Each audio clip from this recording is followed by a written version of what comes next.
6월 4일 새벽기도 말씀입니다. 오늘 우리에게 주시는 하나님의 말씀은 시편 93편입니다. 시편 93편 제가 봉독하겠습니다. 여호와께서 다스리시니 스스로 권위를 입으셨도다. 여호와께서 능력의 옷을 입으시며 띠를 띠셨으므로 세계도 견고히 서서 흔들리지 아니하는도다. 주의 보좌는 예로부터 견고히 섰으며 주는 영원부터 계셨나이다. 여호와여, 큰 물이 소리를 높였고 큰 물이 그 소리를 높였으니 큰 물이 그 물결을 높이나이다. 높이 계신 여호와의 능력은 많은 물소리와 바다의 큰 파도보다 크니이다. 여호와여, 주의 증거들이 매우 확실하고 거룩함이 주의 집에 합당하니 여호와는 영원 무궁하시리이다.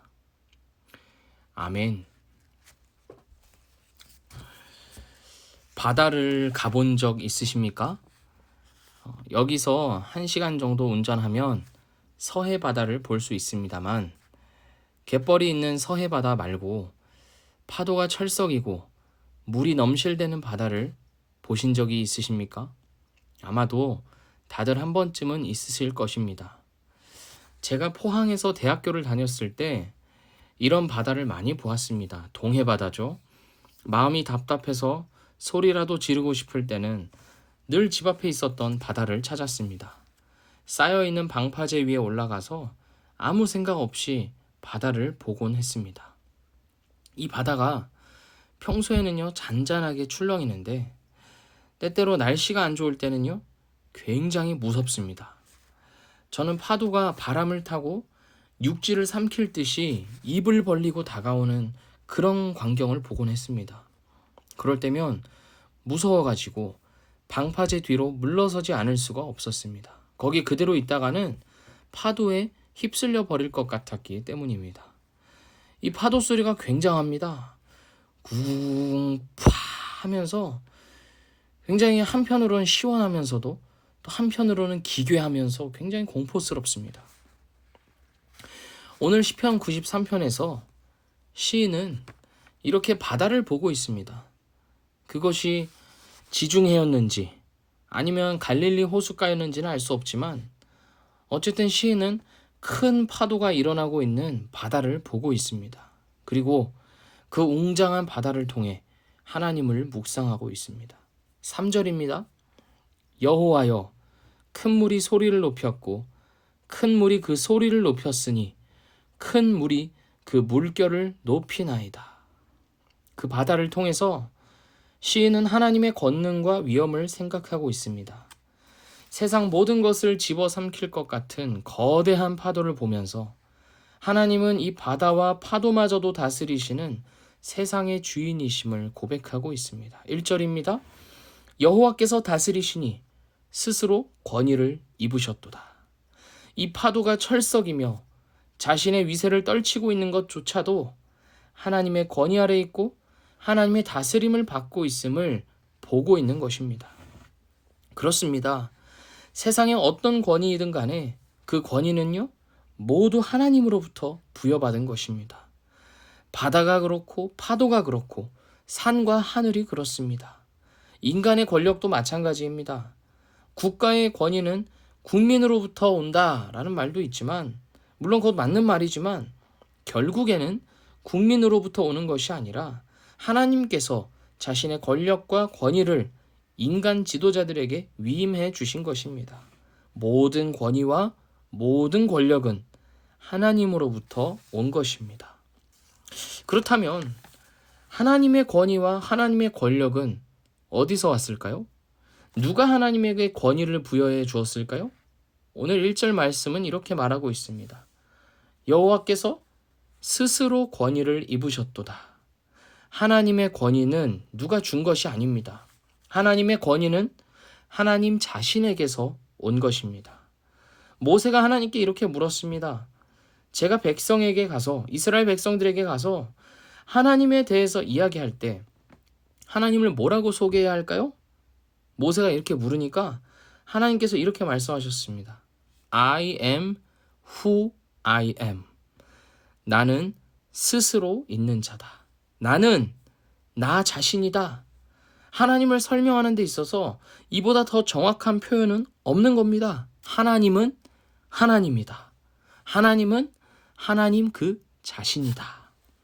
그렇기에 하나님의 권위 또한 하나님 그 자신에게서 나오는 것입니다. 하나님 자신에게서 나오는 권위야말로 가장 크고 확실한 권위입니다. 하나님께서 이 권위로 세계를 다스리고 계시고 유지하고 계시기 때문에 우리는 오늘도 정상적으로 이 땅에 발을 딛고 호흡하고 살아가고 있는 것입니다. 과학자들은 이렇게 말합니다. 이 책상이 책상으로 존재할 수 있는 것은 이 책상이 존재하기 위한 수많은 조건들이 충족되었기 때문이다. 책상을 구성하는 나무의 입자와 그것이 응축되어 있는 압력과 저항과 밀도 등등 단 하나의 조건이라도 어긋나면 이 책상은 단숨에 부서지고 존재할 수 없었을 것이다. 그렇기에 이 책상이 튼튼하게 서 있는 것은 하나의 기적이다. 이런 말을 제가 책에서 본 적이 있습니다. 인간도 마찬가지입니다. 우리가 매 초마다 들이마시고 있는 이 공기는 질소와 산소와 이산화탄소, 아르곤, 네온, 오존 등으로 구성되어 있는데 이 비율이 조금만 달라져도 인간은 숨을 쉴 수 없다고 합니다. 중력은 어떻습니까? 중력이 조금이라도 강해지면 우리는 한 걸음 한 걸음 내딛기가 어려울 것입니다. 반대로 중력이 약해지면 우리는 둥둥 떠다니면서 살아갈지도 모릅니다. 이런 경우들이 자연 세계에선 비일비재합니다. 이것들이 우연일까요? 그렇지 않습니다. 하나님이 계획하시고 의도하신 바대로 진행되고 있고 유지되고 있는 것입니다. 하나님의 권위입니다. 하나님의 능력입니다. 1절 후반부입니다. 여호와께서 능력의 옷을 입으시며 띠를 띠셨으므로 세계도 견고히 서서 흔들리지 아니하는도다.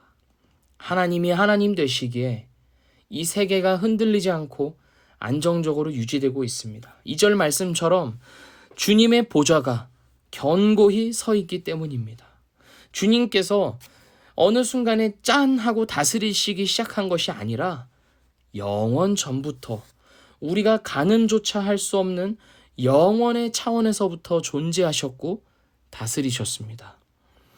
오늘 우리가 이 땅 위에 발 딛고 호흡하며 살아간다는 것은 영원 전부터 견고히 서 계셨던 하나님께서 다스리셨고 그 하나님이 살아계신다는 증거입니다. 시인은 이 사실을 바다를 보면서 높이 솟아오르는 파도를 보면서 묵상하고 있습니다. 파도가 높으면 높을수록 소리를 크게 낼수록 시인은 하나님의 영광과 권위가 더욱 크게 보입니다. 4절입니다.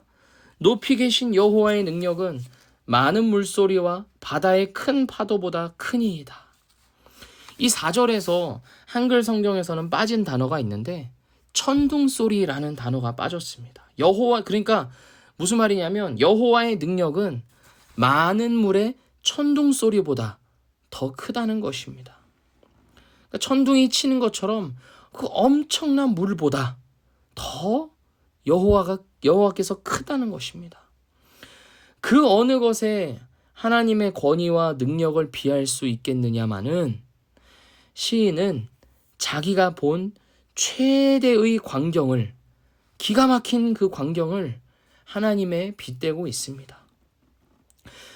사실 그렇습니다. 우리가 살아가면서 그 어디를 보든지 하나님의 하나님 되심은 만방에 드러나 있습니다.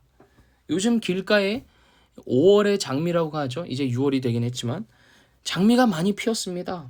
그 장미의 아름다움 누구의 것입니까? 하나님의 아름다움을 반영하고 있는 겁니다. 푸르고 푸른 울창한 숲은 하나님의 풍성하고 시원한 그리고 유쾌한 그런 성품을 드러내는 것 같습니다. 높은 산의 웅장함은 하나님의 위엄을 드러내고 있습니다. 제가 빙하를 가본 적이 있는데요.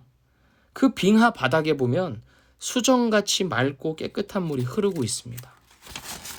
그 물을 이렇게 컵으로 바닥에 있는 물을 퍼가지고 마시곤 하는데요. 그 물맛을 잊을 수가 없습니다.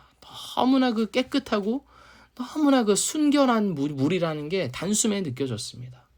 그 물이 누구를 반영하고 있습니까? 하나님의 순결함, 하나님의 거룩함을 물 자체가 드러내고 있는 겁니다. 그러나 그 누구보다도, 그 무엇보다도 하나님의 하나님 되심을 가장 잘 드러낸 존재는 바로 우리입니다. 사람이야말로 하나님의 형상이요, 사람이야말로 하나님의 존재와 성품을 가장 확실하게 드러내는 존재입니다. 우리는 그런 존재들입니다. 아담의 죄로 모든 인류가 타락하였지만 예수 그리스도께서 하나님의 뜻에 따라 인류를 구원하시고 인간과 하나님과의 관계를 회복하셨습니다. 그래서 이제 예수 안에 있는 모든 신자들이요, 하나님처럼 되어져가는 그런 삶의 과정을 밟아 나가는 겁니다. 하나님을 드러내는 존재들로 우리가 살아가고 있는 겁니다. 우리는 그런 역할을 맡고 있는 겁니다. 예수 믿고 구원받고 끝, 이게 아니라 삶의 전 과정을 통해서 하나님을 닮아가고 하나님의 형상대로 지어져가는 영광스럽고 복된 삶의 과정을 하나님께서 우리에게 주신 겁니다.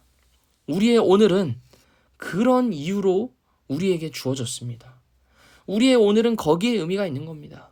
하나님의 형상대로 만들어져가는 오늘, 오늘도 만들어져가고 내일도 만들어져가고 올해도 만들어져가고 내년도 만들어져가고 우리는 평생토록 하나님의 보좌 앞으로 나아갈 그때까지 하나님의 형상으로 회복되어져가고 만들어져 가는데 우리의 존재 이유가 있는 것입니다. 하나님이 우리를 얼마나 사랑하시는지요. 창세전부터 이 세상을 향해서 가지고 계셨던 그 뜻과 계획이 성경 전체의 역사를 지나고 또 지나서 누구에게까지 미친 겁니까? 오늘을 살아가고 있는 나에게까지 그 하나님의 뜻과 계획이 쭉 진행되어 온 것입니다. 나를 향하고 있는 것입니다. 사랑하는 우리 미랄교회 성도 여러분, 하나님께서 살아계십니다.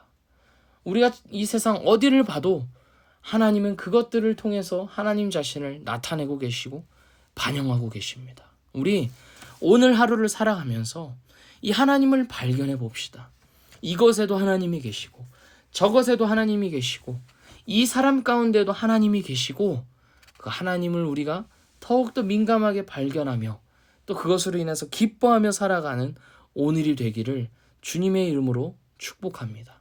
또한 우리를 하나님의 형상으로 만들어 가시는 그 하나님의 뜻과 계획을 바라보며 예수님을 의지하며 그렇게 하나님의 뜻과 계획대로 하나님의 형상대로 만들어져 갑시다. 하나님의 말씀에 순종하며 하나님의 말씀을 기억하며 늘 내 삶 가운데서 하나님을 내 마음 가운데 모시며 교제하며 살아가시는 오늘이 되기를, 그리하여서 우리의 이 삶이 지나면 지날수록 하나님의 그 거룩하심을 더욱 닮아가고 하나님의 그 아름다우심을 더욱 쫓아가는 그런 복된 삶의 과정을 밟아 나가시기를 주님의 이름으로 축복합니다. 기도하겠습니다. 하나님 감사합니다. 하나님께서 우리를 얼마나 사랑하셨으면 우리를 그대로 내버려 두지 아니하시고 예수 그리스도로 인하여서 우리를 구원하시고 또 구원하셨을 뿐만 아니라 우리를 하나님처럼 만들어 가시겠다고 작정하시고 이루어 가시는지요. 하나님, 그 삶의 과정이 때로는 쉽지가 않지만 때로는 버겁기도 하지만 그러나 그 길이 영광스러운 길이요, 그 길이 이 세상 그 무엇보다 복된 길임을 우리가 기억하면서 하나님께 순종하고 또 하나님을 의지하기에 힘쓰는 오늘이 되게 하여 주시옵소서. 그렇게 함으로써 하나님처럼 하나님의 그 거룩하심과 아름다우심과 그 존귀하신 성품을 더욱더 닮아가는 우리의 귀한 인생들이 되도록 주여 인도하여 주시옵소서. 우리를 그렇게 한 걸음 한 걸음씩 인도해 가시는 주님을 찬양하고 감사드리오며 예수 그리스도의 이름으로 기도합니다. 아멘.